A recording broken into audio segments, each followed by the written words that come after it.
Welcome to the journey classes. इस video हम लोग चैप्टर 8 स्टार्ट करेंगे जिसका नाम है ट्रिग्नोमेट्री। समझेंगे पहले ट्रिग्नोमेट्री है क्या। लिखा हुआ introduction to trigonometry. Trigonometry term को जब हम लोग ब्रेक करेंगे 3 वर्ड में, तो ट्राइगोनमेट्रो। ट्री का मतलब होता है 3, गोन मतलब होता है साइड, मीटर मतलब होता है मेजर। यानी कि हम लोग इसमें स्टडी करेंगे राइट ट्रायंगल के बारे में और साइड्स के बारे में। 3 साइड्स के बारे में स्टडी करेंगे और उसके बाद जो उसके साथ एंगल बनेगा, उसके साथ जो रिलेशन बनेगा उसी से हम लोग स्टडी करेंगे। तो कोर कॉन्सेप्ट ये बताता है कि trigonometry is simply the study of the relation between the sides and the angle of right triangle.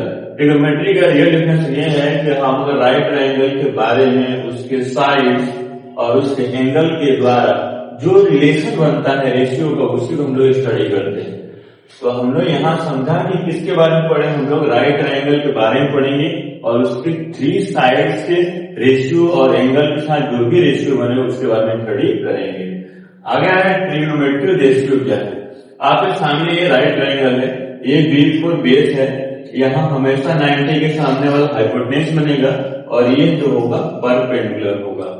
तो हम अभी सीखेंगे जो ट्रिग्नोमेट्री रेशियो है उसके साइन थीटा, कॉस थीटा और टैन थीटा का जो वैल्यू है P by H, D by H और P बाई एच, ये कैसे आया है हम लोग इसको निकालना सीखेंगे।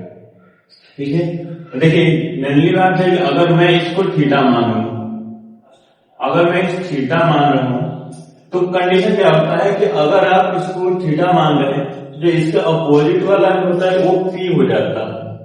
ठीक, अगर आप, फिर मैं यहाँ सेकेंड फिगर बना रहा हूँ राइट ट्रायंगल के लिए, इसमें हाइपोटेन्यूज हमेशा फिक्स रहेगा। हाइपोटेन्यूज क्या रहेगा, हमेशा फिक्स रहेगा, लेकिन जो बदलेगा वो बदलेगा बेस और परपेंडिकुलर बदलेगा। क्यों कहता है कि एंगल जैसे चेंज होता है तो ये बदल जाता है। जैसे मान लीजिए यही A है और ये B है और यहाँ C है और मैंने यहाँ राइट ट्रायंगल बना दिया। अब मैं क्या कर रहा हूँ, अब मैं थीटा इसको नहीं लेकर अब मैं इसको मान रहा हूँ कि ये मेरा थीटा है, ये एंगल है। तो जब ऐसे फिगर में होगा तो ये सामने वाला हमेशा क्या हो जाता है, परपेंडिकुलर हो जाता है। क्या होता है, परपेंडिकुलर हो जाता है। और ये हो जाता है, इसके लिए बेस का काम करेगा, इसके लिए क्या काम करेगा, बेस का। लेकिन अपना जो हाइपोटेन्यूज है वो हमेशा फिक्स रहेगा। हाइपोटेन्यूज क्या रहेगा, हमेशा फिक्स रहेगा। यानी कि बदलाव कब होगा, जब हम एंगल बदलेंगे। अगर मैं यहाँ थीटा C ले रहा हूं तो इसके सामने वाला जो भी साइड होगा वो P कहलाएगा, परपेंडिकुलर कहलाएगा।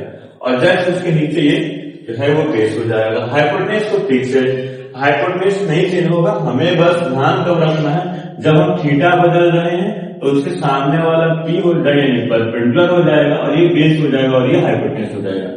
जैसे थीटा हमने यहाँ, अब इस बार A को हमने यहाँ थीटा माना, इसके सामने वाला परपेंडिकुलर हो गया और जो ये था ये बेस हो गया।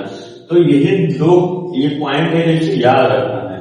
अब हम देखेंगे ट्रिग्नोमेट्रिक रेशियो। रेशियो कितने होते हैं, 6 होते हैं। कौन कौन से, एक होता है sine theta, cos theta,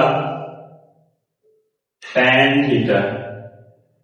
theta हमने लिया है तो थीटा ही यहाँ एज्यूम कर रहे हैं। ठीक है, तो साइन थीटा होता है आपको P बाई एच होता है, कॉस थीटा होता है B बाई एच और टैन थीटा होता है P बाई D होता है। साइन थीटा किसका उल्टा होता है, साइन थीटा उल्टा हो जाता है कॉसेक थीटा। तो जब उल्टा होता है तो ये वैल्यू भी क्या हो जाएगी, उल्टा हो जाएगा। ठीक है, तो ये हो जाएगा H बाई P। क्या हो जाएगा, H by P। Cos theta sec theta का उल्टा होता है, सेक थीटा। तो ये वैल्यू पलट जाएगी। जब यहाँ ये इसका रेसिप्रोकल होता है तो यहाँ भी क्या हो जाएगा, वैल्यू भी उसका रेसिप्रोकल हो जाएगा, तो H बाई B हो जाएगा। टैन थीटा का उल्टा कॉट थीटा होता है। क्या होता है, कॉट थीटा होता है। तो ये हो जाएगा B बाई P। ठीक है, और कुछ जान लेते हैं, कुछ रिलेशन है इनके बारे में कि जो साइन थीटा है equal to 1 by cosec theta होता है। ये फॉर्मूले हैं। ठीक है,